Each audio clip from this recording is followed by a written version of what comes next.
Morning folks, and what a glorious morning it is here in the English countryside near to Norfolk. I think I'm still in Sussex and I'm about to step over to the border into Norfolk. So I'm actually near a place called Thetford, and I'm in a nature reserve that is the start of the Peddars Way. And the Peddars Way is 46 miles heading towards the Norfolk coast. So hopefully, I think it's probably going to take me 2.5 days or so. But yeah, I'm just looking forward to something different. No more hills, rest from the hills. But as you can see from the wonderful wooded countryside, I'm going to be protected from the elements a little bit to begin with. But yeah, enjoyment so far, really good, and I'm hoping there's more. So why not join me and we shall explore more. My first kissing gate. Probably walked about 1 kilometre, but more importantly is this bridge. So this bridge crosses the River Ouse, and I'm actually stood in Suffolk, and over the bridge is Norfolk, and my friend's waiting for me in Norfolk while I'm in Suffolk, and we're meeting on the bridge. My friend has come all the way over from New Zealand, would you believe, to explore the Peddars Way with me, and we're doing the Norfolk coast as well. So one thing I am impressed with so far is the maintenance on the trail. So you can see there how it's been cut back. And so it seems to be well maintained.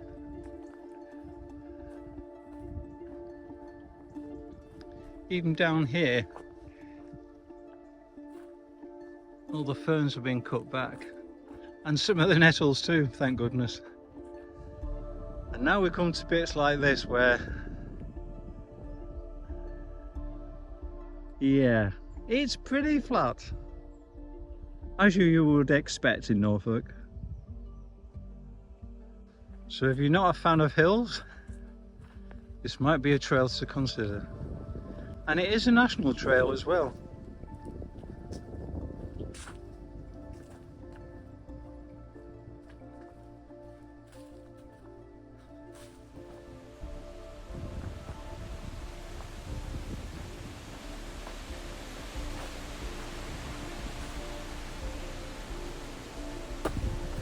Okay, duck. Oh.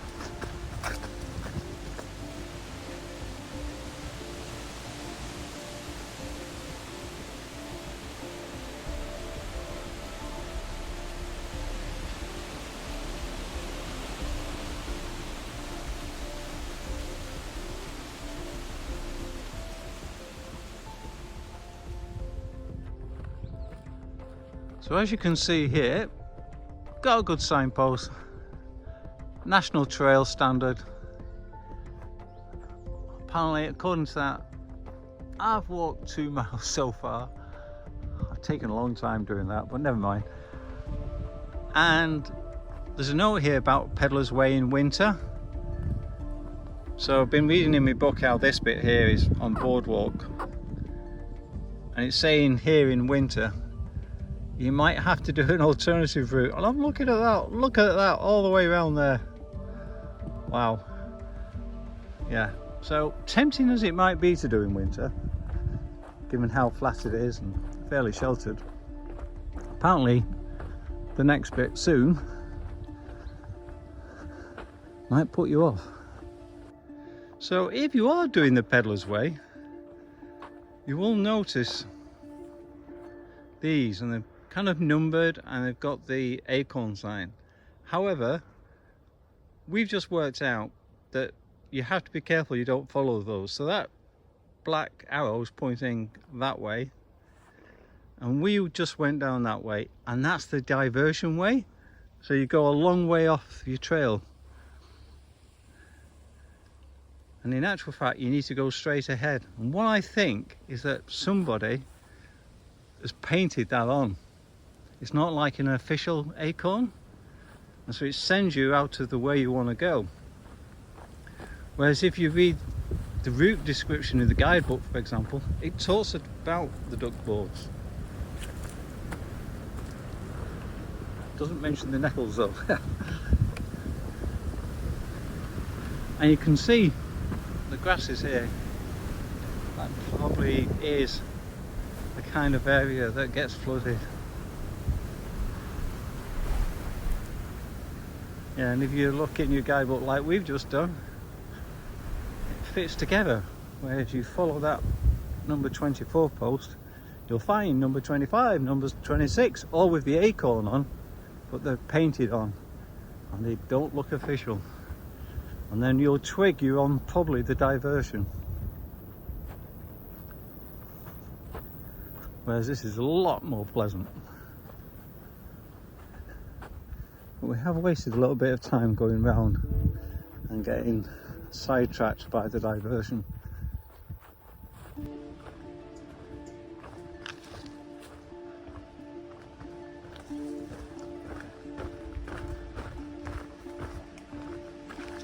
Oh, this is like a test of how low I can bend while walking.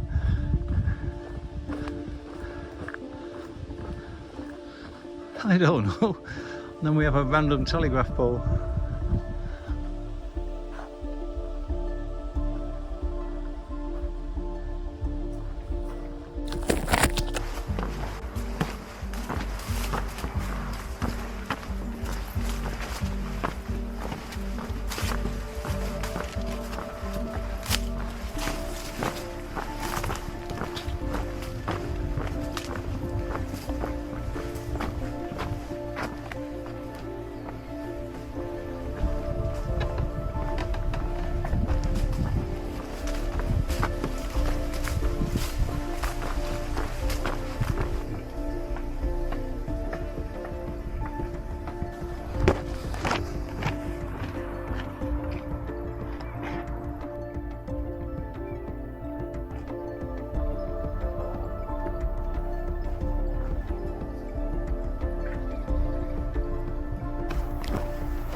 Well, yeah, that's what we just had to cross.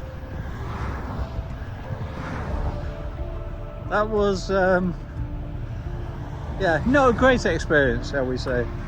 I'm hoping that's the only major road that we have to deal with. We are coming up to a railway line ahead.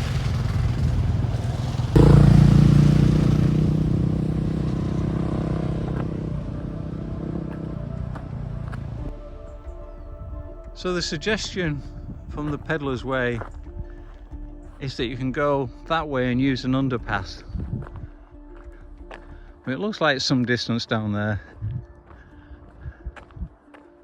And given the green light says it's all clear,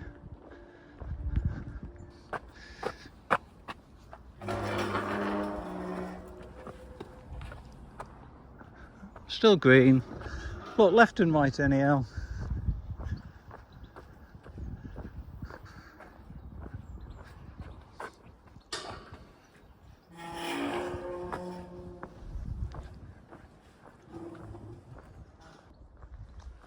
So on the other side we did see this sign, but it'd been vandalised so we couldn't read it.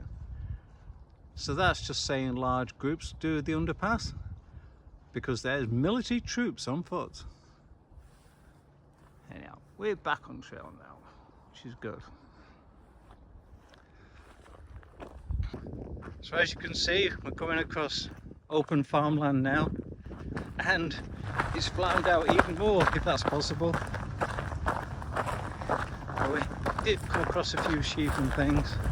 I think there's a few farmyards ahead, so see what other farm animals we pick up.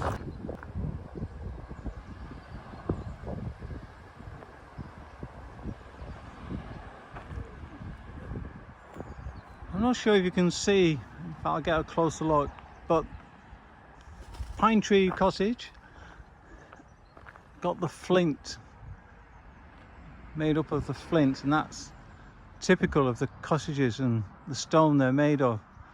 I'll just zoom above. Yeah, you can see the flint there.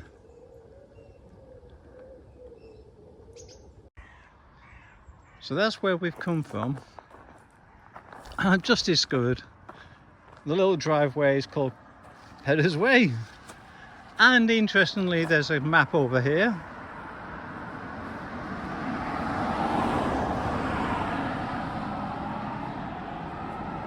And the Peddars Way, absolute straight line. And we just here, as it says, you are here at a place called Stonebridge. And to be fair, it's the first kind of road we've come across. We're going to have to walk alongside for a little way. So that's where we're heading now, Little Cressingham. And it says it's 7.5 miles. And we've done 6.5, so I suppose we're very close to halfway. I'm getting away from the main road now. So over here on the right, we have a sculpture. And there's 5 of them, and they're called the Norfolk song line. So this one has actually got writing on it, and we've just spent some time interpreting what it actually says. It is kind of getting washed away into the landscape, but we now know that it says, "The footprint of our ancestors, familiar as our own faces, remote as fossils, written on clay and washed away over and over and over."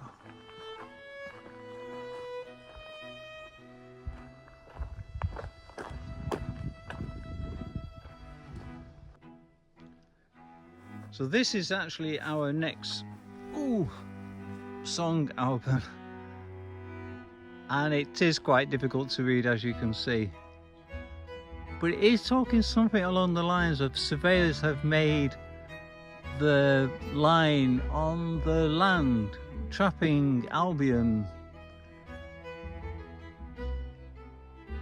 in of roads, something of the empire.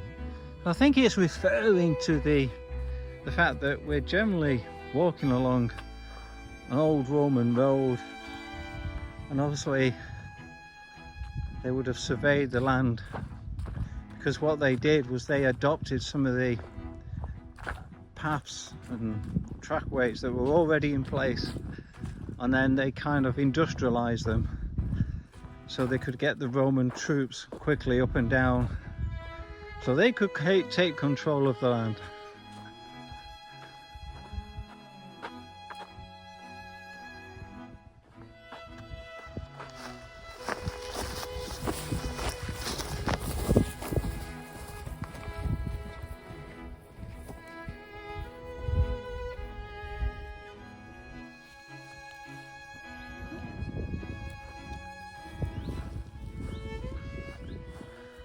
Looks like the blackberries are out.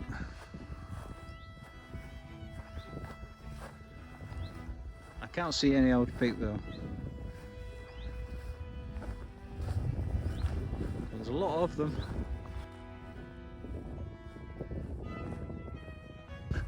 Well, this is the kind of landscape we're coming to now.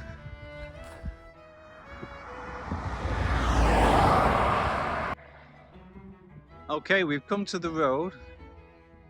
But there is a sign, and I'm impressed with the fact that Peddars Way footpath is on the field side of this verge. So that is brilliant that they've provided this footpath, which goes for about a kilometre along the edge of the field rather than on the road to get to Little Cressingham. And then we're sort of finishing for the day. We're then trying to find Great Cressingham. But we'll get to Little first of all. So I'm just thinking this is probably one of the first villages we've actually walked through. But we're going to go off the trail in a little while, because we're heading to Great Cressingham, because that's where we're staying for the night. So the Peddars Way actually goes that way, but we need rest for the rest of the day. So onwards this way, and I believe there are some points of interest. We're going to explore St Andrew's Church. So you can see how it's built in the flint, which is obviously the standard round here. You can see that was originally the tower, but for some reason the tower is gone. And it does say be careful of falling flint.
See if we can get inside.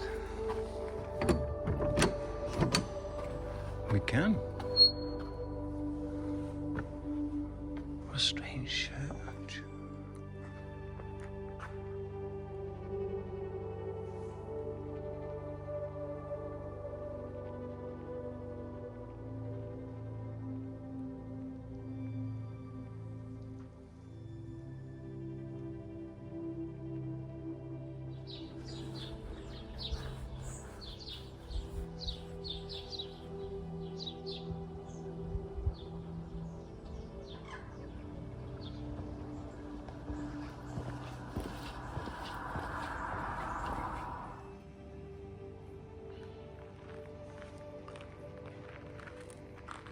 So the campsite we're staying tonight is actually attached to the old Windmill Inn.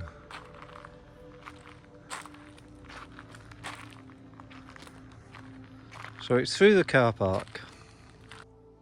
So as you can see, a large field here. We're two tiny tents alongside the caravans. But the camp fee was £10 for a donation to charity. Good morning, day 2 on the Peddars Way. And yeah, yesterday we did 23 kilometres. The biggest challenge of yesterday was actually getting to the start. Unfortunately, the start isn't in Thetford, so we got a taxi for about 6 miles out to get to the start. Would you believe the taxi driver actually told us there was a trail that you could take there, which had been newly opened. When we looked at it, it did seem to kind of take its time getting there, so it was kind of like wiggly waggly all over the place, and I think it was about 15 kilometers. So in some ways I'm glad I took the taxi, other than it being expensive. And yeah, we did 23 kilometers, got to the Windmill Inn, had a nice meal, and it was quite a nice little campsite. This morning the aim is to do 33 kilometers, and we're actually getting, I believe, to an actual windmill. So looking forward to that, and that's apparently a bit more of a proper campsite. So yeah, need to march on, get some of the road walking done, and enjoy the Norfolk roads. See you later.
The piety of every man and every woman, whispered prayer,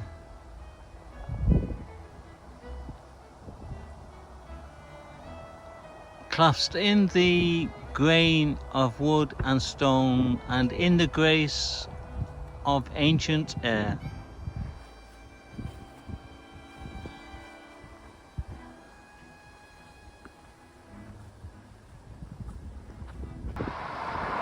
So just quarter of a mile from the stone sculpture that we saw, we've come to this major road, and there's a McDonald's there, but there is a sign because it started to rain as well.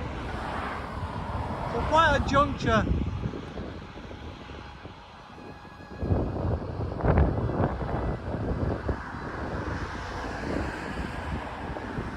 And then that's ultimately where we're trying to get to for the Norfolk coast path. Just 24 miles away. Probably a bit too far to get done today. Well, by the side of this road, we've come across a pig camp.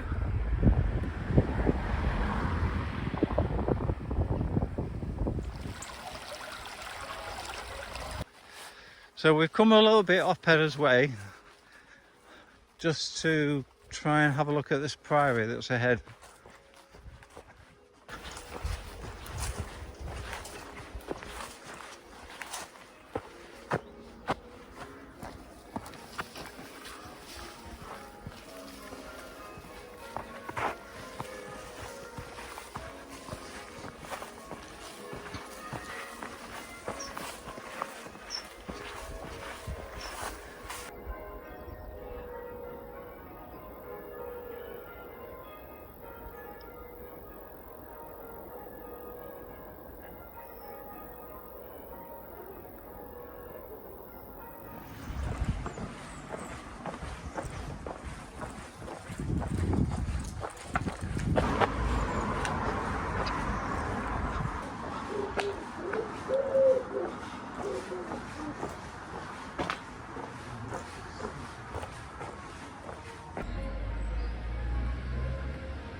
Let me take you to the highest point in Norfolk.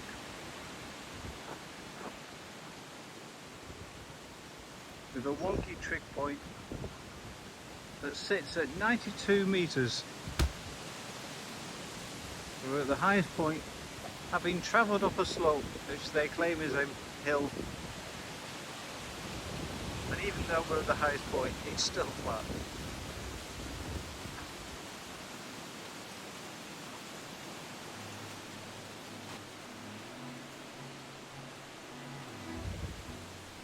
We've arrived after another sculpture. We do spend quite some time trying to work out what it actually says. I think Rick's got this off to a T now. So, what do you reckon? From Blackwater Car to Seagate, since the plough first broke the bread of land, tightlies and pieces, plots and pastures, every man is stony Acre. The tightlies is an old word that means a small enclosure of land.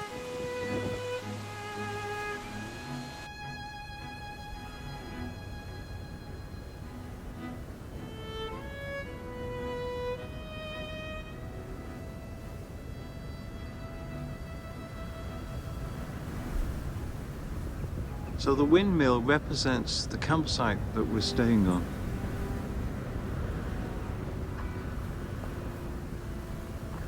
It has lots of great facilities.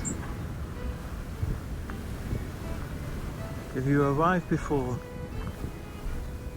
4 o'clock, you can go into the tea rooms, which are just over here.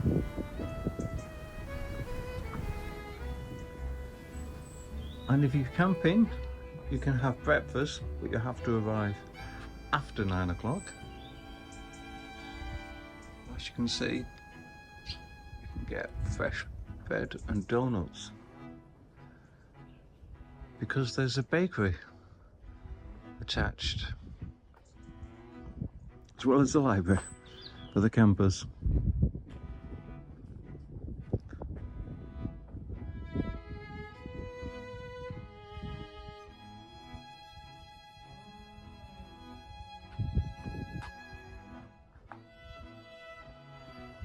And yeah, you can pay to go around the, is it Hez?